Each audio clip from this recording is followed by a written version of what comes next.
दोस्तों 22 अक्टूबर 1962 को अमेरिकी सदर जॉन एफ कैनेडी ने क्यूबा के समुंदर में अमेरिकी जंगी जहाज़ों का एक पूरा बहरी बेड़ा तैनात करवा दिया ताकि सोवियत यूनियन की क्यूबा की तरफ आने वाली तमाम कार्गो शिप्स को रोका जा सके, क्योंकि ये कोई आम कार्गो जहाज़ नहीं थे बल्कि इनमें न्यूक्लियर मिसाइल्स मौजूद थे जिन्हें क्यूबा ले जाया जा रहा था। कैनेडी ने अपनी सख्त हिकमत अमली सोवियत रशिया के खिलाफ जाहिर कर दी, मगर ये एक नाकाबंदी थी जिसे एक्ट ऑफ एग्रेशन कहा जा सकता है, क्योंकि ये आलमी कवानीन की खिलाफ वर्जी थी। दोनों इतराफ से एक भी छोटी सी गलती एटमी जंग छेड़ सकती थी।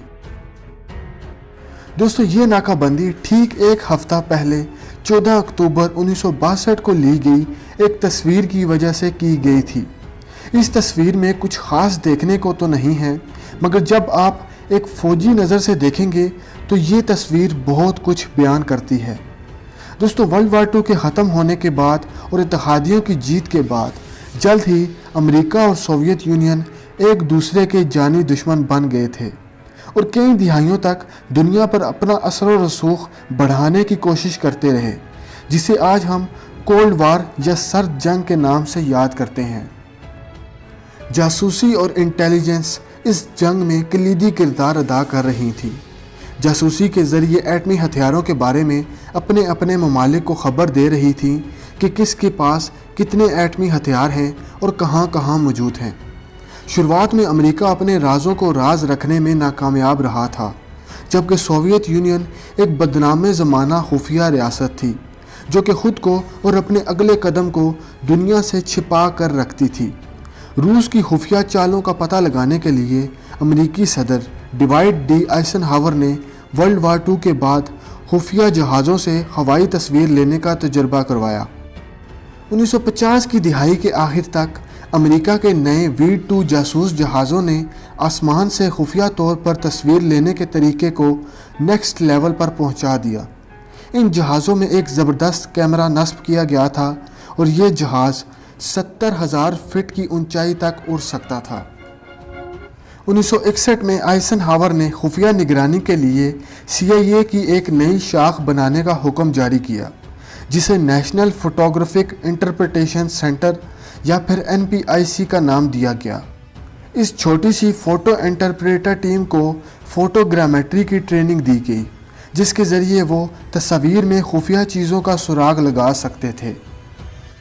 इन मेथड्स को इस्तेमाल करके एक वेल ट्रेंड इंटरप्रेटर तस्वीर में छुपी हुई छोटी सी छोटी हरकत को भी पकड़ सकता था। तो इस सब का क्यूबा से क्या ताल्लुक है?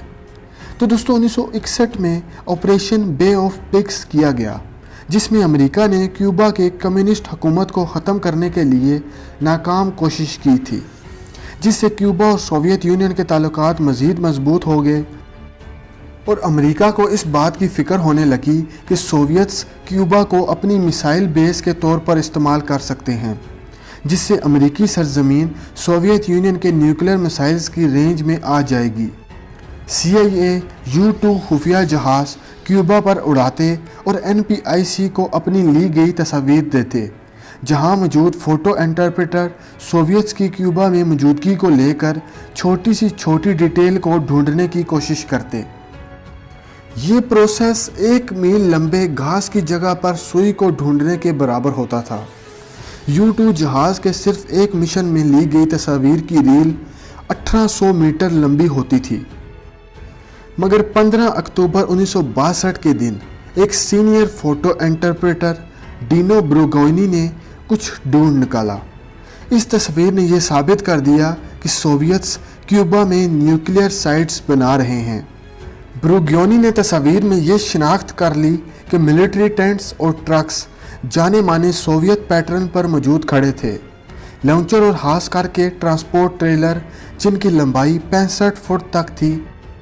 जब उन ट्रेलर्स की मॉस्को में ली गई SS-4 मिसाइल की तस्वीर से कंपेयर किया गया तो वो बिल्कुल परफेक्ट थी।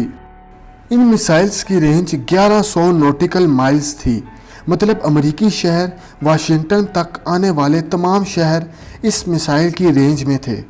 जब NPIC ने कैनेडी को इस बारे में आगाह किया तो कैनेडी ने U2 मिशंस को पूरे क्यूबा पर करने का हुक्म जारी कर दिया। फोटो एनालिस्ट कैनेडी को हर दिन अपनी प्रोग्रेस के बारे में आगाह करते, जिससे कैनेडी को ये सोचने का वक्त मिल जाता कि सोवियत यूनियन को कैसे रोकना है। तमाम सबूतों के बाद कैनेडी को ये नसीहत की गई कि वो क्यूबा में मिसाइल साइट्स पर एयर स्ट्राइक करके क्यूबा पर हमले का आर्डर जारी कर दे। मगर कैनेडी ने एक दूसरा रास्ता अपनाया और क्यूबा में दाखिल होने के तमाम समुद्री रास्ते बंद कर दिए और अमेरिकी जंगी बहरी बेड़ों को सोवियत कार्गो को पकड़ने के लिए तैनात करवा दिया, जिससे अमेरिका और रूस के बीच 6 दिन तक जंग का खतरा आसमान को छू गया। सोवियत लीडर निकिता खुर्शेव ने रद्द-ए-अमल देते हुए कहा कि अमेरिका का ये अमल जंगी जरहियत है जो इंसानियत को एटमी जंग के दिखाने पर ले जाएगा।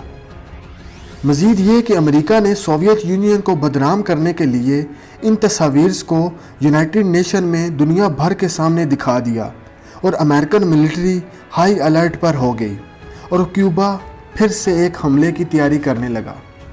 मगर जब सोवियत जहाज़ अमेरिकी जंगी जहाज़ों की हदूद तक पहुँचे तो उसे रोक लिया गया और उन जहाज़ों का मुआयना करने के बाद उन्हें क्यूबा जाने दिया गया, क्योंकि तब तक वो सोवियत बहरी जहाज़ जिनमें न्यूक्लियर मिसाइल्स मौजूद थे उन्होंने अपना रुख वापस मोड़ लिया। कुछ दिन बाद जॉन एफ कैनेडी को सोवियत लीडर खुर्शेव से ख़त आया, जिसमें सोवियत यूनियन क्यूबा से अपने मिसाइल्स हटाने पर राज़ी हो गया था, सिर्फ इस शर्त पर कि अगर अमेरिका अपने न्यूक्लियर मिसाइल्स इटली और तुर्की से हटा दे और यूं क्यूबा में मौजूद न्यूक्लियर मिसाइल्स को सोवियत अपने साथ वापस लेकर चले गए और यूं दुनिया पर से एक खूनखार एटमी जंग का खतरा भी टल गया। इस पूरे वाक़े को आज क्यूबन मिसाइल क्राइसिस के नाम से जाना जाता है। तो दोस्तों, मज़ीद ऐसी वीडियोस के लिए हमारे चैनल को सब्सक्राइब करें और बेल आइकन प्रेस करें ताकि आपको हमारी आने वाली हर लेटेस्ट वीडियोस मिलती रहें सबसे पहले। शुक्रिया।